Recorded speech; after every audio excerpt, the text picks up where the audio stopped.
How's everybody doing? Everybody have a good day.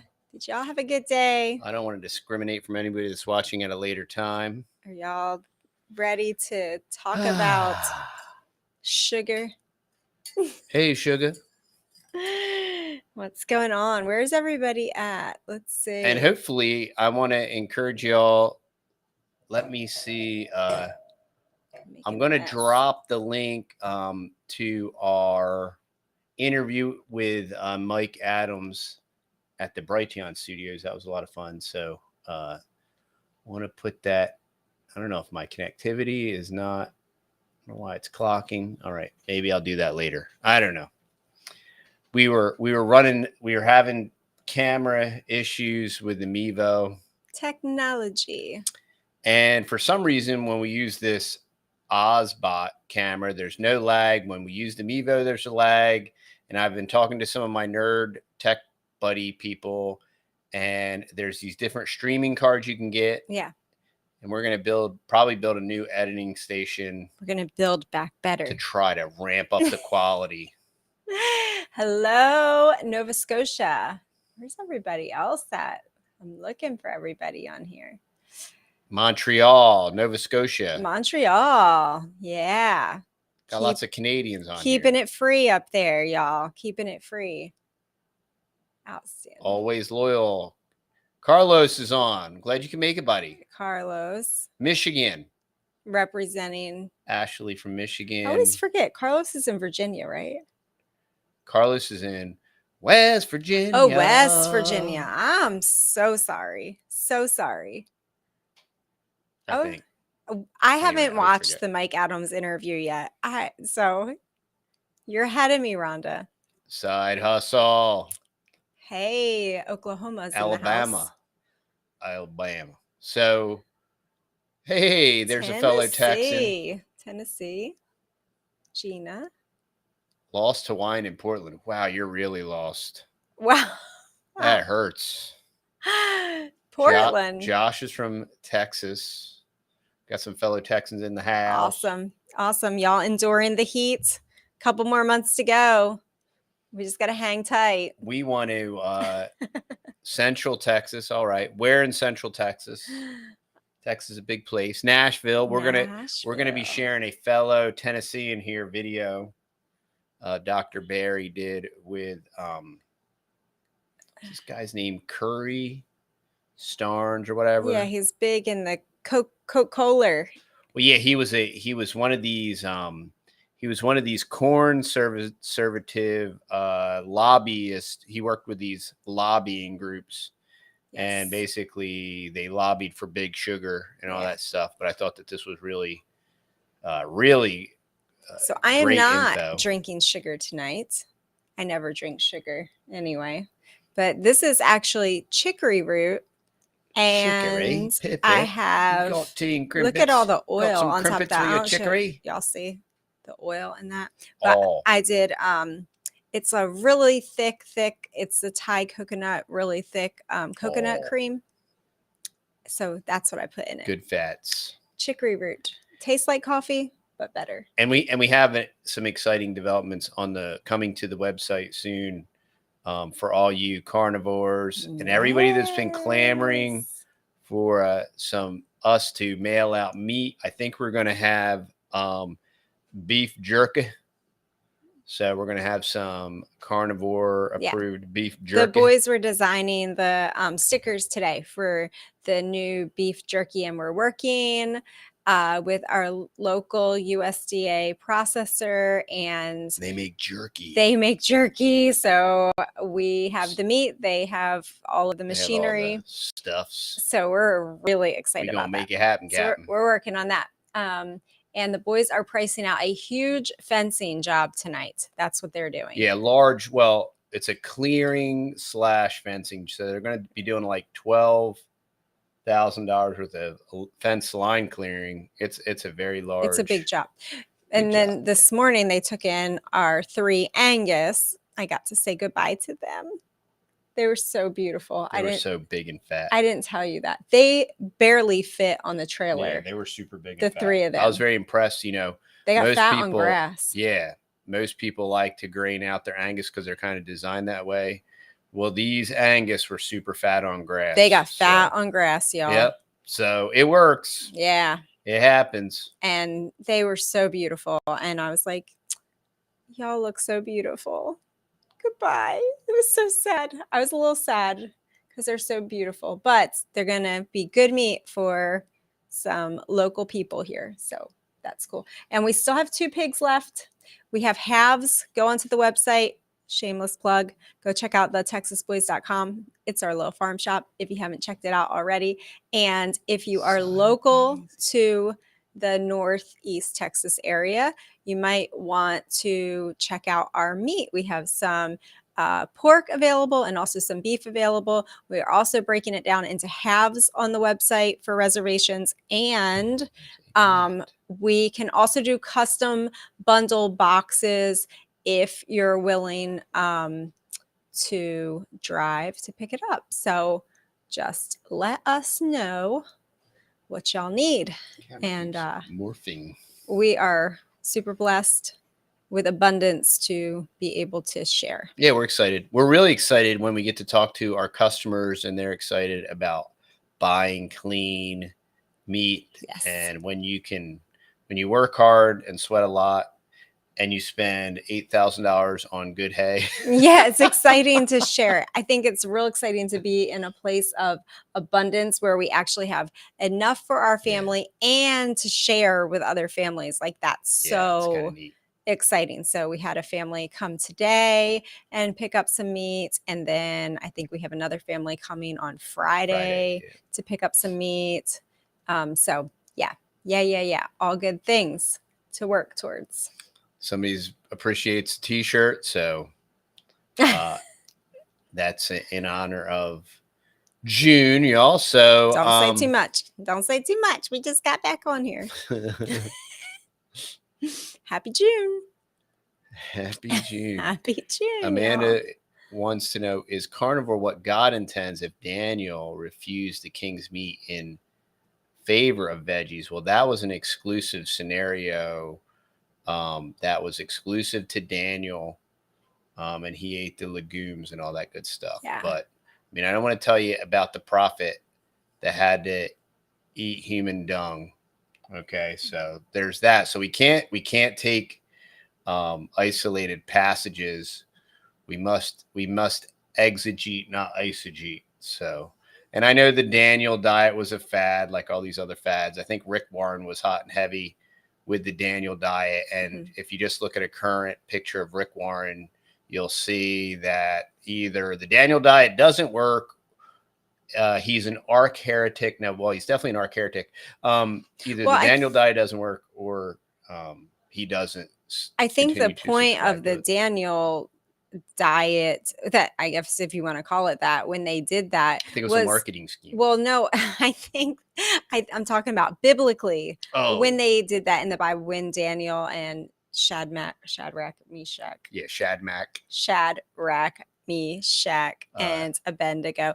When they did that, right, it was to prove a point that it was this miraculous thing that they could eat just pulse and water, and they could be 10 times better. Right. It was this miraculous thing. It wasn't like a diet to follow all hereafter. Correct. Right. Like, I mean, it's asinine. Jesus didn't say, eat pulse and water. Like he had plenty of opportunity. It's postmodern Christianity. It's like these epiphanies in postmodern, post-truth Christianity, where you have every version of whatever your flavor of the month is, and that is the way that the theology works as well. Right. Very interesting stuff. So we've tried lots of different diets, though. We're not here for contention at all. We've tried lots of different things. I've stopped over the all years. Diets, and I've decided to live it. Well, I'm saying we've tried all different ways of eating over the years, and I feel like this is really, really easy. I mean, we're only not quite 3 weeks in, but this is definitely by far the easiest thing that we've ever done because it's one ingredient. So are you saying it's not a diet, it's a live it? It's like, it's It's like mono meal. It's like meat. Like, how can you? That's not complicated. It's yummy. Yeah. So anyway, enough of that. All right. I wanted to queue up. Yes, I was a fruitarian for. Yeah, we were. Yeah, I like fruitarian a lot, and that's why I never get hyperbolic in anything. Yeah, you know? I don't think fruit's trying to kill me. You know, the only thing with fruitarian, we did like 80-10-10, and so it was 80% fruits and vegetables, 10% nuts and legumes and things like that. But the thing with that was you had to consume a lot. Yeah. A lot of food, like massive amounts of food to get your calories. And even then, the people that did that long term, like they look very frail. Yeah, and you had to have a wholesaler. We were buying produce from a wholesaler. You had to. It was massive amounts. And there's no way that you could. There's no way that you could ever. I mean, I have 400 fruit trees, and I could never hope to do that with 6 children. Right, but yet, if we're doing meat, we can do it for ourselves and for lots of other people. Simple. That's why they want to take away the meat and feed us the bugs, y'all. You know. I mean, if it's not the overarching indicator of why they want to eliminate meat and why they want to feed us the bugs and why they're all hyped about the plant-based comes from the stainless steel plant with the smokestacks. Yeah. That's why they want the plant-based pea protein soy latte meals. Yeah, like super duper processed. Yeah. Ultra processed junk, you know. And my grandfather, who does not believe in God, unfortunately he does not, but he has been like a health nut his whole entire life. Super into exercise, nutrition, all of the things, still is in his 80s now. And he has tried all different ways of eating, and he went vegan for several years, and he came back around to it and said that I think that meat is the most efficient way. The way that meat is made, he won't say the words, God, but he say the way that meat is made, it's made perfectly for the most efficient way for you to get nutrition to your body in like the most efficient way. Nutrient dense. Yes. Nutrient dense. That's the key. It's the nutrient dense, and it's the fats that your cognitive abilities can't and he was very supportive when we were doing all of the other different things, because he's tried all of that different stuff too. But I told him a couple weeks ago, I was like, hey, Pop, we're eating all meat because that's what we have on our farm. And he said, I think that you're doing really, really well by doing that. He said, I knew a family in some country in South America, and he said their whole entire diet was beef. And he said they all lived very long, healthy lives. They just ate beef from their own farm. Oh, so we're gonna have to use the headphones. Interesting. We watch we're gonna Pop watch approved. We're gonna watch maybe 10-20 minutes of this video. I thought it was very excellent. And then and for those of you that don't know, I just found out today that Dr. Ken Berry has a homesteading channel, which I think is hilarious, because their very first video, they said, you know, we don't know what we're doing. And awesome. That just resonates with us because we say that all the time. Yeah. We don't know what we're doing. We're not experts. You know, we're just people living life and sharing ideas and stuff that works. And we let you know what doesn't work, you know. I forget what their homestead channel was called, but she has a channel. He has a channel. They have a homestead channel. And he raises sheep. Yeah, it was neat seeing him out of the doctor element and more like out in the field or out in the woods, like clearing brush and stuff. Yeah. Blessings. And I was tragically, for any of y'all that were on our last live stream, somebody unfortunately was incredibly upset at me for my goat accounts, and they claimed that I was using the misfortune of my goats to entertain y'all. So I do want to apologize. You saved the goat's life. If I offended you, I apologize. How can you offend somebody by saving the goat's life? It's insane. My response was social media never ceases to amaze me. You saved his life. It's incredibly fascinating. And we found him a great home. I love that goat. I almost literally broke my back trying to save that joker. You did. I love that. You saved him, and he would have died because none of us were strong enough to. What was the Nubian goat that followed me around like a dog and would stick its head under my arm?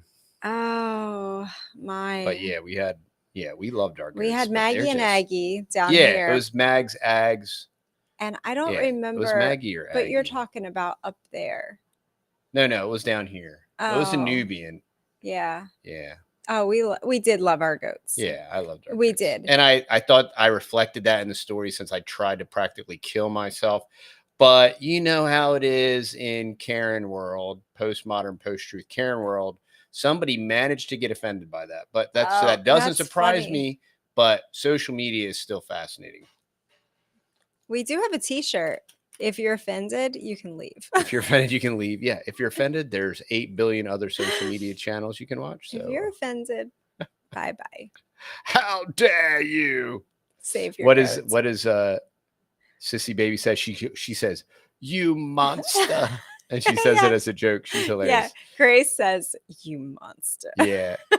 She goes, "You monster." You need to record that. I do. That is like for the books. Yeah. That's right up there with Greta Thunderbird, whatever her name is. Greta and New World Order, whatever her name is. Yeah. Okay. All right. Let's not get back on the goats. Okay. Yeah. I don't want to get back. It was a hilarious story. If you missed it, catch our last live stream. We have oodles of videos of us with our goats. Our goats did really, really well until we needed a buck. And then when we got my big son and buck, who was very expensive. And I don't want to explain to you how bucks attract the ladies, but it's not good, y'all.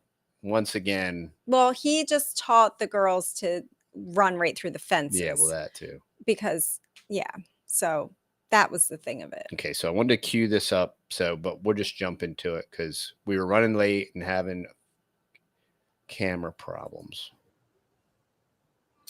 Many of us suspect, maybe even you, suspect that big food manufacturers have other goals besides the good health of the citizens who spend their hard-earned money on their products. And I've got a special guest today who had an inside peek at how big food manufacturers think, and even big pharma manufacturers. And so if you know someone who thinks that Coca-Cola and McDonald's and Kraft Heinz and Mondelez has your best interest at heart, I would highly encourage you to share this video with them. You can share it and send a link in a direct message, an email, a text message.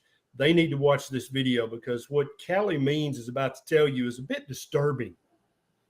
It may be upsetting, and that's good. I want you to be upset by this because I think for long enough, the people with billions of dollars have made decisions in my interest and your interest when they should not have been doing that. So I'm going to bring up my guest. This is Callie Means. Welcome, Callie. So glad to have you. Okay, great to be here and talk about this topic. This is a very important topic, and it's kind of a difficult topic to talk about. And I think for many people listening, it's difficult to wrap your head around the things that you have to say about how big food thinks about the average consumer. Yeah, I've been on a journey because, as you said, early in my career, I was working for these companies, saw inside the room. And, in the recent years, reading books by you, reading books by Dr. Mark Hyman, Rob Lustig, these books really calling out the system. My sister, Dr. Casey Means, who's been outspoken on this, the co-founder of Levels. I've been on this transition to really understanding this is the most important issue in the world. And I got to say, in the previous years, I was despondent. I was very upset. And I think you set it up really well. What I hope folks can take from this conversation is actually empowerment. I do think that the first step to taking control of our health and really, I think, fixing the biggest issue in the country, which is that we're all becoming metabolically dysfunctional, especially our kids, which is, it's literally cellular dysregulation, which I couldn't think of a more important issue. It's happening systematically. The first step is actually just acknowledging what's going on, because I think patients have been gaslighted over the past couple of decades to not ask questions in the face of violence happening to ourselves. So yeah, I'm really excited to dive into this. Yeah, I think patients and customers have both been gaslit, because if you start to pontificate about, well, I wonder what Coca-Cola, I wonder if I wonder what their strategy is. I wonder why are they spending all this money on lobbying? You're quickly labeled as a conspiracy theorist. Oh, absolutely. Quickly, and then you're canceled, and then you're ignored. But I think it's maybe time for even people who consider themselves part of the intellectual crowd to start going, over the last 3 or 4 years, a lot of the conspiracy theories have turned out to be true. And maybe, just maybe, we should start to listen to people like Callie Means and think about this, and then decide what are we going to do about it as individuals, but also as small groups, and hopefully as larger groups. What are we going to do to change our system? Because I, for one, am sick and tired of it. Tell us, Callie, tell us your experience. How long were you a consultant? Right. If you don't mind saying, what companies were you consulting with, if you're allowed to say that? No, I'm laying it all on the table because I think this is my life's calling, the most important issue in the country. And I think, let me go through my background, because I think these issues are so large. And I think what's hopefully been resonating is just really breaking it down to specific companies and specific issues can at least give a little bit more, hopefully arm viewers with a little bit more of just an understanding of how systems work, because I think these stories are transferable to almost everything. But I grew up in Washington, D.C., and my dream was to impact public policy in the United States. And, I was more on the conservative end. I interned at the Heritage Foundation. I went to Stanford, studied public policy, worked on a couple campaigns. And what I learned after those campaigns were over is that almost everyone in politics, on the left and the right, see themselves across the table consulting for special interests. But the big behemoth, and I think a lot of us know this, but it's very clear, the big behemoth is healthcare interests. Pharma specifically spends 5 times more on lobbying than the oil industry. Mm-hmm. It spends 3 times more than any other industry in the country. When you add up all the healthcare interests of the American Medical Association, hospitals, pharma. So he said that pharma spends 5 times more than big oil, and then big food spends 3 times more than big oil. And, big oil is the super boogeyman. Mm-hmm. But what I think speaks even larger to the political issue and the political problem is this is the way everything is done in the District of Criminals. That's why it's called the District of Criminals. If you ever wondered what Washington, D.C. stood for, it stands for District of Criminals. And everything is special interest. Everything is lobbying. Everything is monetary corruption based. Everything. And and I want to plug real quick. We have a Rumble exclusive tomorrow night. And we will selectively chop it up and post it on the tubes. But we have Chaplain Bear joining us for a live interview, Rumble exclusive. So if you're not subscribed to our Rumble and you're interested in the live interview, you're going to really want to see the interview, and it's very intriguing, and it's a very important topic, and I'm not going to talk about it. We can't mention the topic on them tube. No, it's not food related. No, it's definitely not food related. It's definitely District of Criminals related. So please subscribe to our Rumble, and we will do a exclusive live stream tomorrow on Rumble, and we want to get that information out. We're really excited about that. But this whole lobbying thing and the abuse of all these dollars that funnel into DC to fund all these special interest groups and all this data mining, P mining, and selective whatever.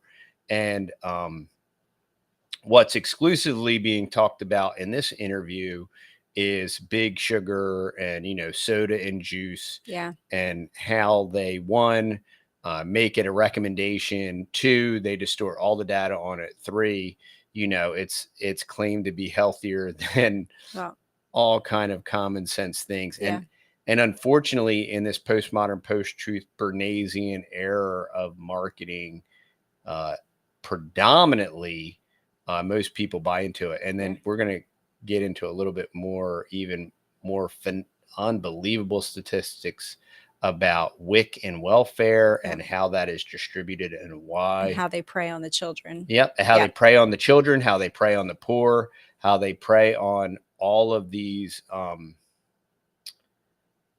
useful idiots, for lack of, since we are under a communist cloud, and that useful idiots is communist terminology for the plebs, for us ordinaries, you know what I mean? But let's see here. Let's get back to the video. Sorry, I had to interject.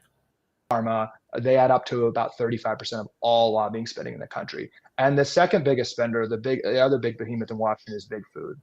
So I'll start with Coke. The specific story, the specific issue I worked on with Coke in 2011, 2012, and just to be specific, as you talked about, the umbrella groups, the American Beverage Association. So all these groups kind of hide behind umbrella groups. So it's Coke, Pepsi, other sugary drinks are funding this organization. Coke's obviously the big one.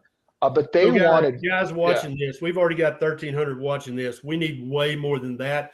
Callie Means is about to pull back the curtain and tell you guys how Coca-Cola does what they do, how they use their money and influence to sway Congress, to sway the USDA, to sway the FDA. Please share this video right now on your social media. 10,000 people need to be watching this right now because this is important. Go ahead, Callie, spill the beans. Yeah, so the specific issue was that members of Congress were saying that Coke should not be an item on food stamps. Food stamps is a very important government program. It's $115 billion. It's 15% of Americans depend on this for nutrition. Whether you agree with it or not, this is a vital program that a lot of people. And I think you said it exactly right. They depend on it for nutrition. Right. Yeah. And just to back up, I'm a libertarian. I think a lot of drugs, frankly, should be legal. I think we can all agree addictive drugs that have no nutritional value that cause a lot of harm, which sugar unquestionably is, should not be funded by government nutrition programs. This is a vital lifeline that the 15% of Americans at the lowest income level depend on and rely on.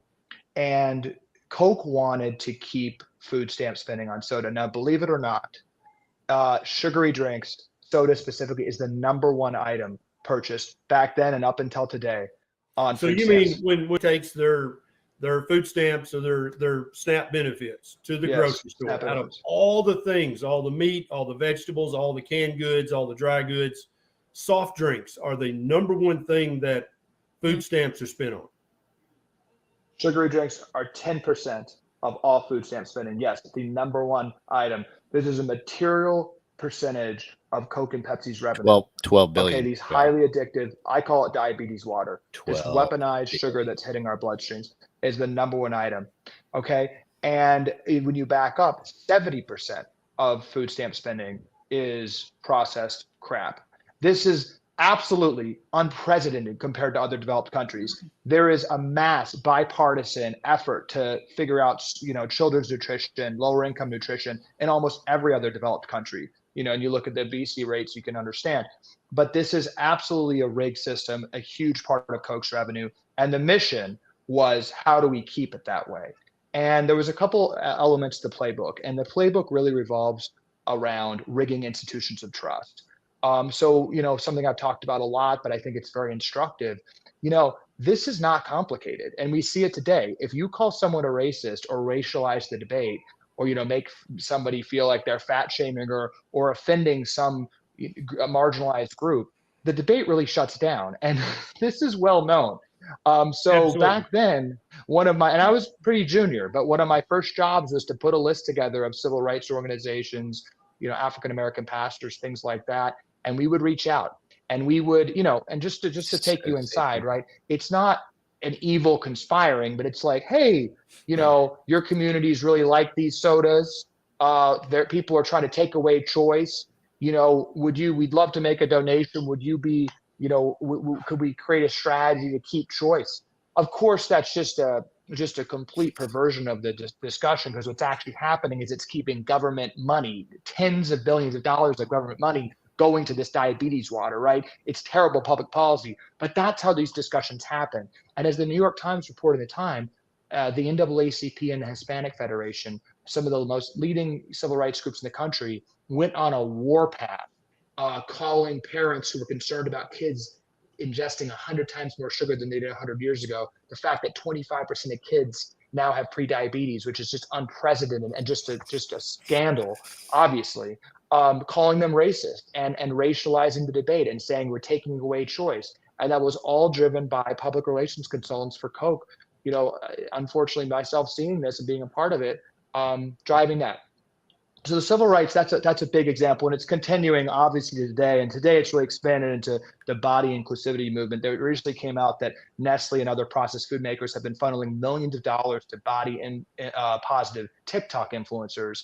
And there's really been this systematic debate to label doctors asking about weight or talking about food or talking about exercise as fat shaming. So it's like, how do we weaponize these groups to make, you know, basically anyone asking questions a little bit nervous? And now, you know, again, those tactics are being used today. But yeah, back to Coke, a couple other big things. And one I really want to highlight, and I think we all know this, we all know that research can be rigged, but I just want to say one stat here that I saw firsthand, which is that Coke and processed food companies, according to Mark Hyman in his book, Food Fix, and some other sources, spend 11 times more funding basic nutritional research than the NIH. Okay, 11 times more. And I can tell you, you know, all these studies say that the funding came from Coke or the funding came from the American Beverage Association, but that didn't impact the research. Let me tell you, let's just use our common sense. Let's not be gaslighted here. If processed food companies are paying billions of dollars, which is what it is for nutrition research, they expect something in return, and they are getting it.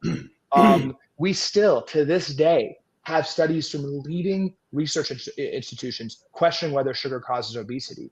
Today, still, the foundational research from the NIH and Tufts, this food compasses, probably, I think you've recently done a video on this. It says literally, I mean, it sounds ridiculous, but it would be funny if it wasn't too tragic. This goes into childhood nutrition guidelines, but the Lucky Charms are healthier than beef. But back then, right, it's a ton of studies just pounding down. It's very simple. You fund the studies. The studies question the efficacy of sugar. All of these research, nutritional research, that there's thousands. They're being used and weaponized to throw to lawmakers and regulators. Say, we can't villainize sugar. It's cheap calories. And so it's pay for the study, take that study to regulators, to members of Congress, confuse the debate. So I believe that research studies, seeing this, and just literally having a list of professors. Yeah, and you think about this and this abuse of funds and payola and all this stuff. And then think about the military industrial complex. Think about Lockheed Martin. Think about General Dynamics. Think about all of these weapons contractors.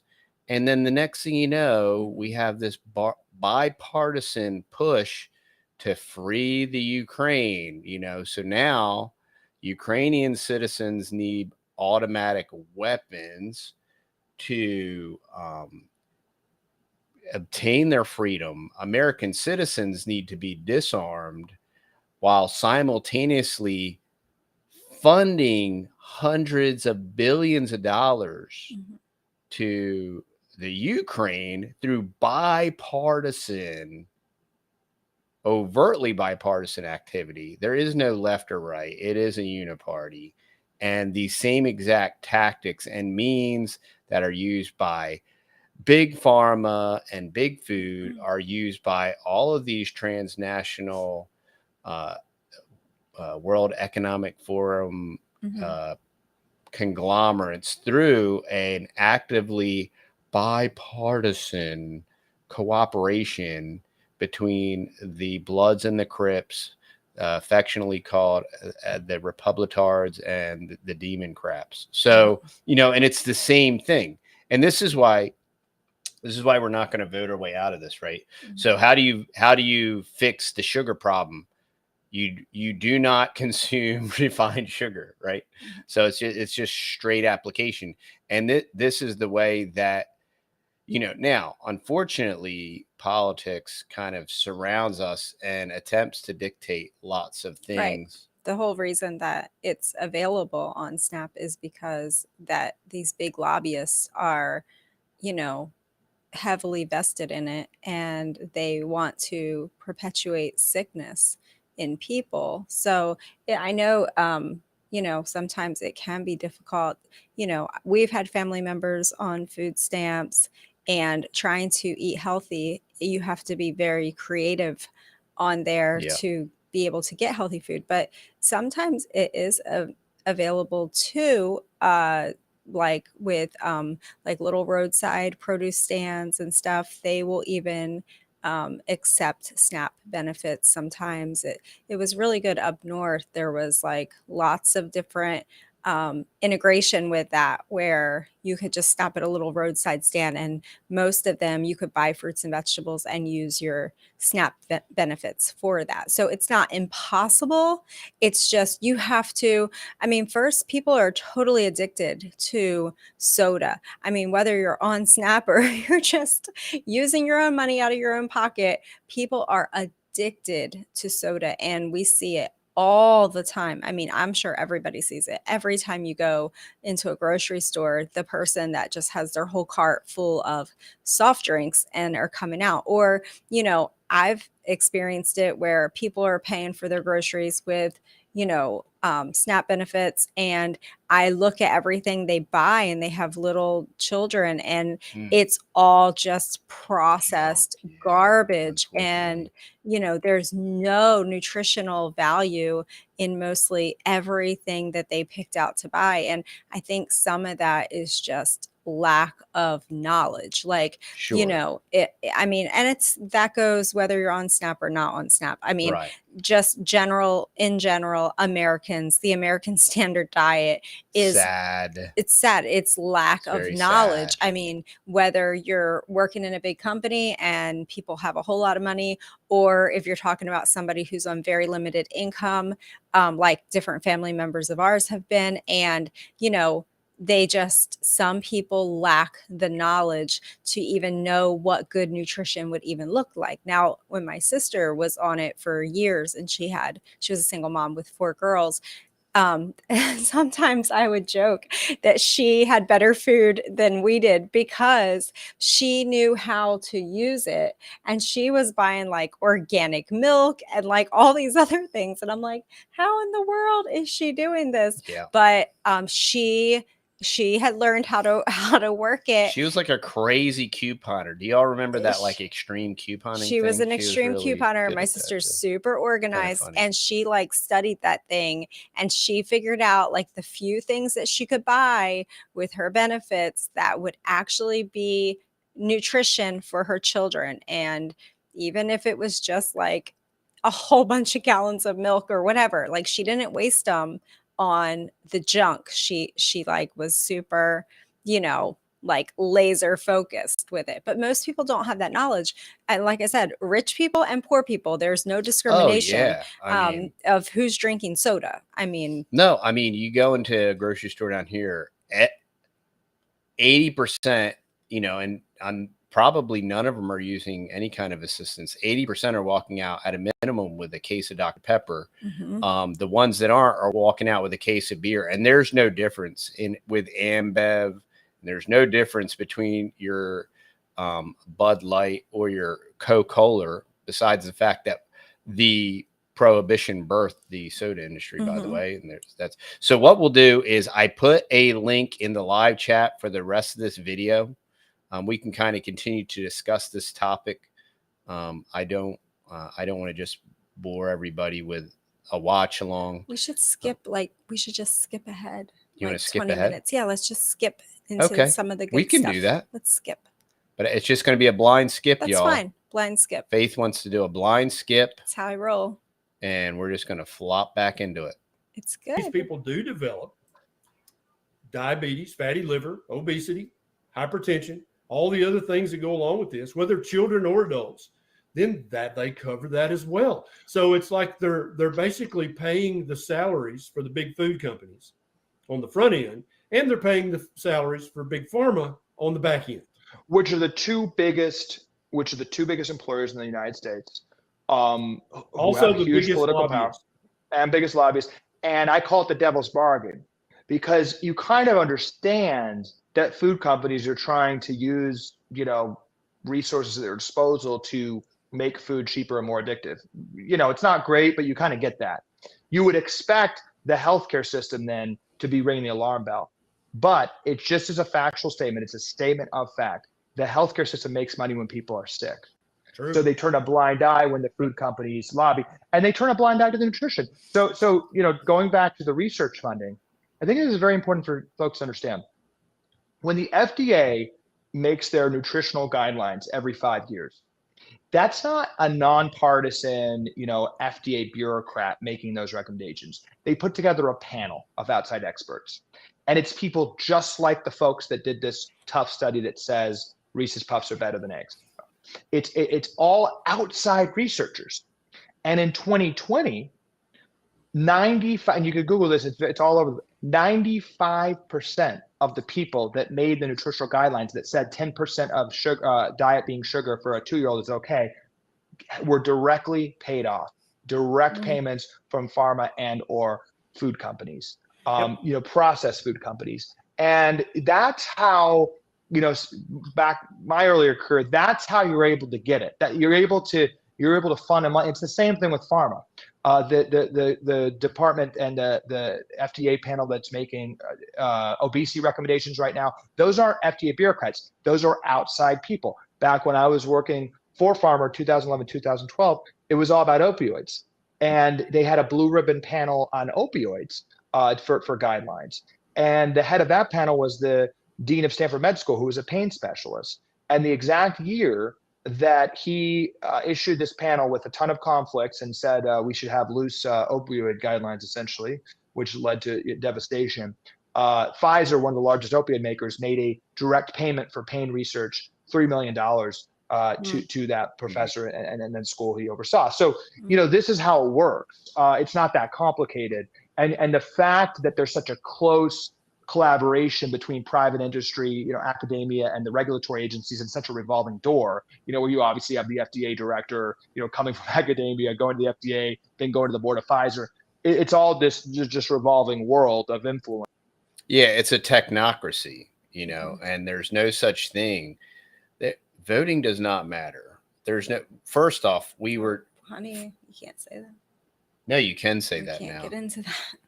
But, supposedly you can say that now. Oh, I say that now. Erase the word moting. Oh, yes.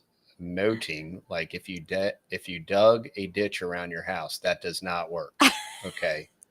So we know that moting does nothing.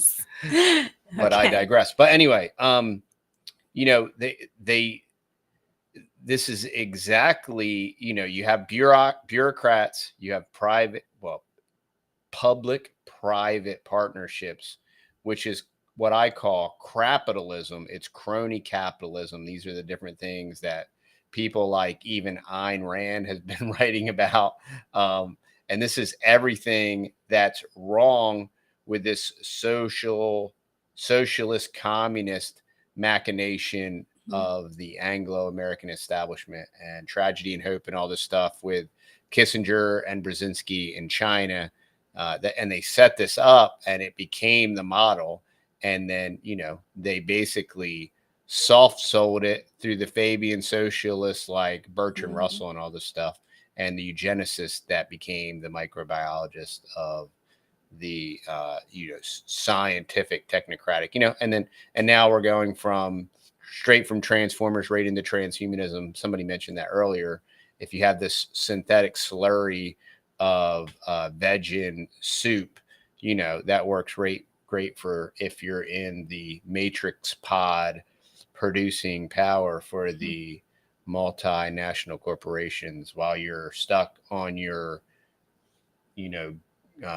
Apple professional goggles in the metaverse. That's crazy. And it's pretty crazy, but it's the same thing as like slurping on a a Coca-Cola or a Dr. Pepper. It's the same exact thing. Just like, all these dystopian movies, Brondo and the little robot movie. I forget what the energy drink everybody drank in that movie, but it's like the same thing, and it's all predictive programming. And it's pretty wild. Yeah. Where there's just massive conflicts, and we're being asked to believe that doesn't matter. So tell me this, Callie, when you were in that situation with Coca-Cola, consulting with them, how did this feel to you at that time? Because at that time, you were a young man. You were trying to make a name for yourself. You were trying to get in the industry. We're all trying to get by and get ahead. That's human nature. Yeah. Did this feel off? Did it feel wrong to you? And also, did you hear any other grumblings from other consultants or even Coca-Cola employees? Like, man, this is kind of shady. I have to be honest with you. It did not. This is a lot of this is in retrospect. Because what happens is, my whole life I've been chasing institutions, Stanford, I went to Harvard Business School. And I do think I really feel that these institutions, and especially in DC, really breed conformity. So, it's about the magnificence of the American agriculture and pharmaceutical industries. I was buying that, right? I was buying that we were getting lower income folks cheap calories. Working for pharma, there's a lot of mission-based talk about curing these diseases and, really life-saving cures. It is the biggest lie in the country, right? That the medical system, has innovated a life-saving cure. The more we spend on healthcare, the worse life expectancy goes down and chronic diseases are exploding. The more statins we prescribe, the more rates of heart disease go up. The more SSRIs we prescribe, the more suicide and depression go up. The more metformin we prescribe, the more it's because diabetes. It's because we're treating things in silos, right? And there's this lie where everyone's just hammering away at their siloed issue, but then Rome is burning, right? So it's taken a long time for me. And again, inspired by my sister, who led me through her journey, dropping out of med school, being radicalized on this, reading books by you, breaking out of the system. But I feel it's my life's calling now to both talk about this, and also we've got to change the incentives. Americans respond to incentives. Right now, as you very well stated, the incentive for an American is to eat crappy food, which is subsidized, and then healthcare only kicks in once they get sick, and they get free healthcare essentially once they get sick.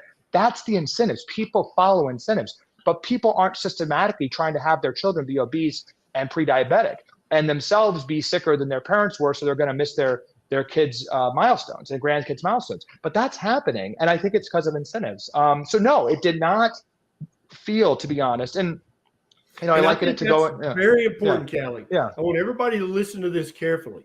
From where Callie was in his career, the people surrounding him. Even though when we're talking about this now in 2023, it sounds egregious. It sounds almost satanic. But in that situation, in that moment, it felt like he was just doing business. Yeah. I think people are waking up. We talked earlier about the doctors. It's the number one burnout, number one suicide, rate. I think there's a bit, I've talked to a lot of doctors have reached out, right?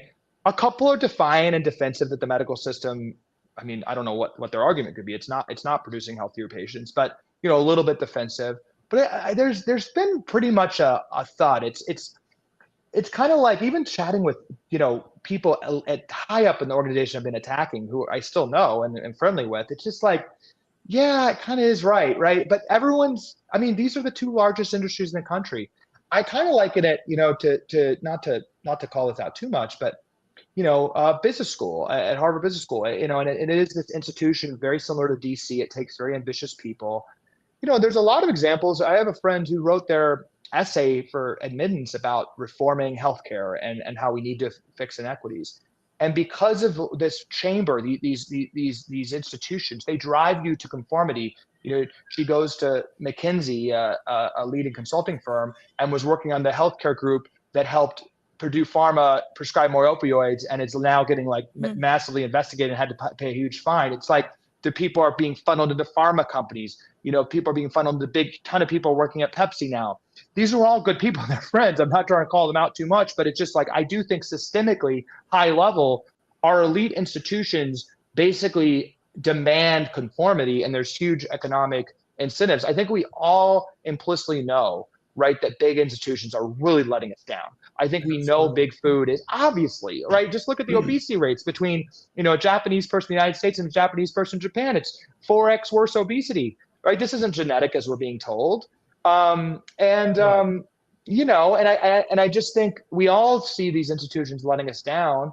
But Ken, in a weird way, again, we're taking it back to what you said at the beginning.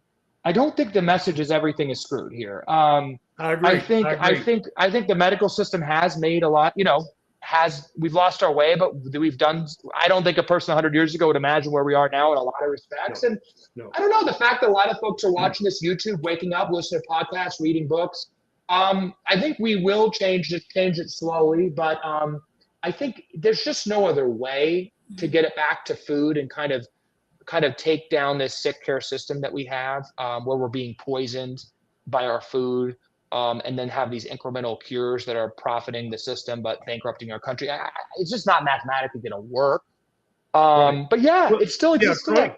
Chronic metabolic disease is going to break the country. It's going to break the federal government mathematically if we don't do something about it. And I'm so happy to hear about your sister who stepped away and said, enough, I can't do this anymore.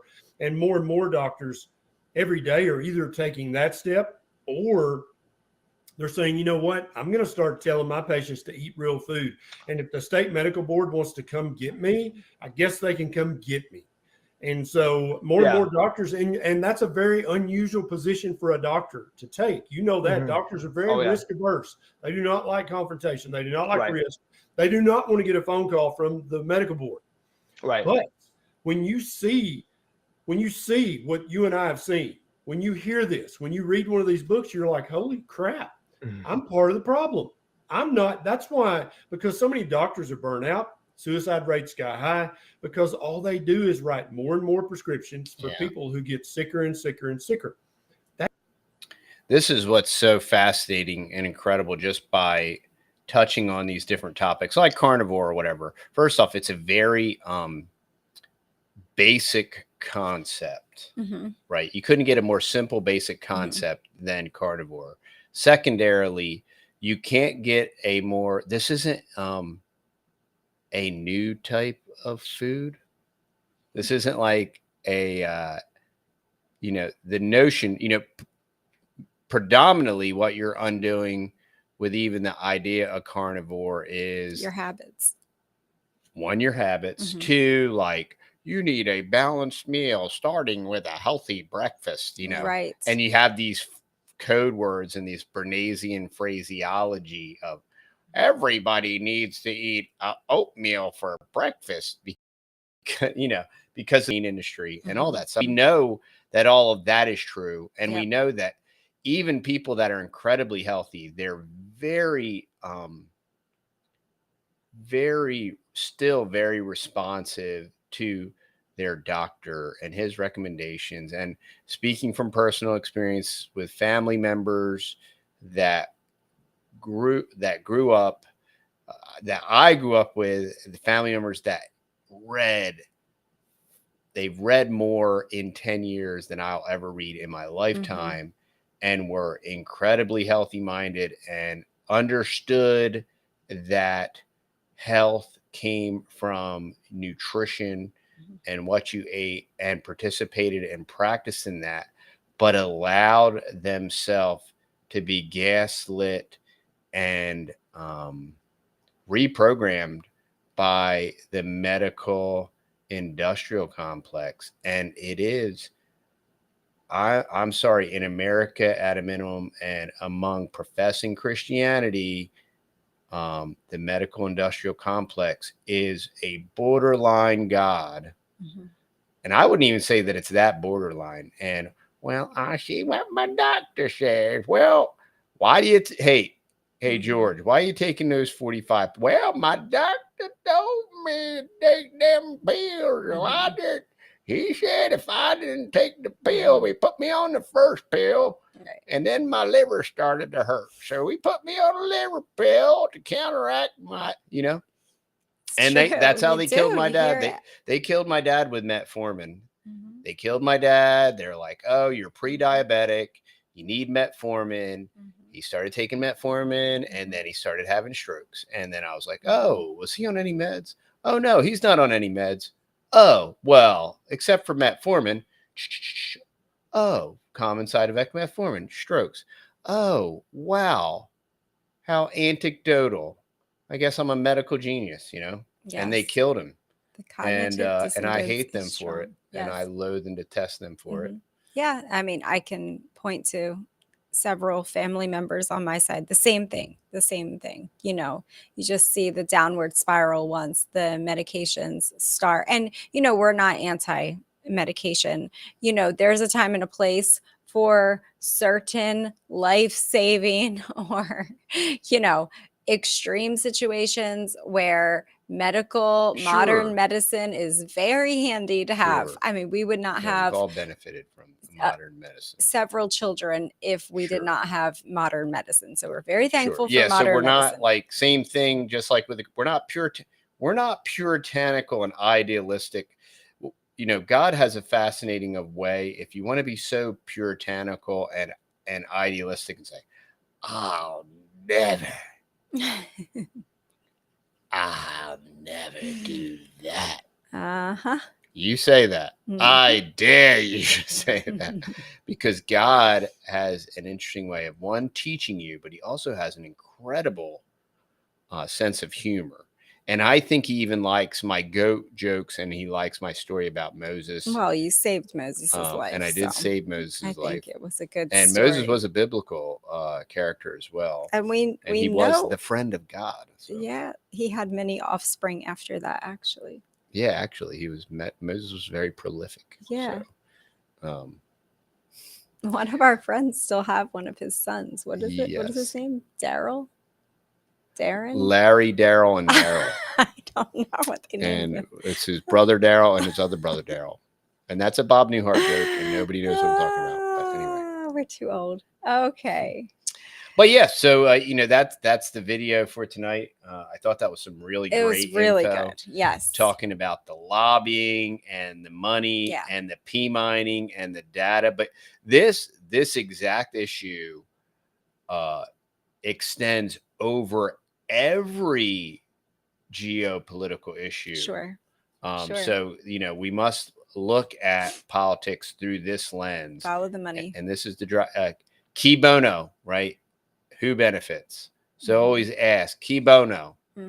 So when they want to keep co-collars on the SNAP benefit, right? Who benefits? Co-collar. And so that's who pays for it. That's who funds it. That's who stuffs the criminals, the district of criminals' pockets. And I'm going to tell you all again, you are definitely going to want to subscribe to our Rumble, because we're having a Rumble exclusive tomorrow night at 7. And so don't miss out. You'll see the Rumble link. And for all y'all watching on Rumble, stay tuned tomorrow night. And it's a really good topic, something that we have never addressed ever before, something that we really don't know a whole lot about, actually, at all. But we're going to be taught some things, I think. We're gonna learn some things. So yeah, you want. And what I'll do is I'll drop the link to that video. Yeah, that was a great one. I love listening to him in the background. Like, I just listen to it like a podcast. And I just love Southern people. And I know a lot of Northern people that like to mock Southern people. And I love doing an accent because I just think it's beautiful and poetic. He's got a Tennessee accent. But he's got a Tennessee accent. And I do think that the Tennessee accent is even better than some of the crazy wild accents you get down here, because unfortunately God can't understand. You want me to lay that there brick down? I'm gonna lay that the brick on the thing, and I'll pick it up and don't worry about it. I'll just take care of it. I think you're discriminating. But I love my peoples.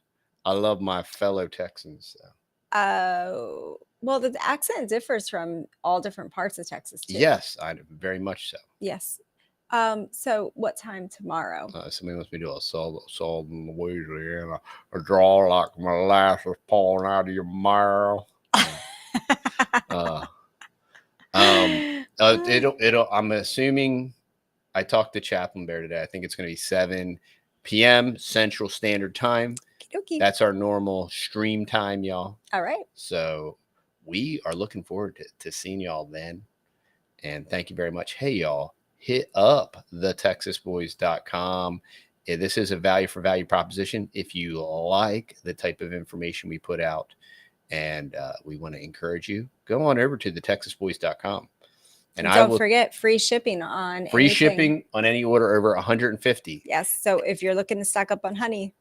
And if there is some kind of glitch, y'all email us. Somebody ordered a nice big order today and there was a glitch. Yeah. And so we refund you the shipping. We're easy to work with. Don't freak out. Don't sweat it. If something like that happens. I don't know what happened there. But. Yeah. Just, what happened today is the website got crushed with mega traffic and mega orders. So yeah, it was no big deal. Which is awesome. They just shot us an email and we were like, yeah, we'll refund it. No problem. So so don't worry about it, y'all. Yeah. And and it is June still, correct? I always want to cover the verse of the month.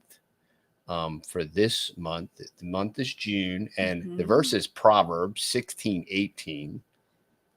Pride goeth before destruction, and a haughty spirit before a fall. So that's the verse of the month. I recommend you memorizing that. I'm not sure what's going to happen in July, y'all. I'm just saying, I'm not making any predictions. I'm not a prophet. I'm not trying to predict anything, but it's a great verse for the month. And there is probably a good statistical probability that something will happen. I think I am so funny, and nobody gets my jokes, but it's great. So we love y'all. Y'all have a great night, and we'll see y'all on the next video. Bye.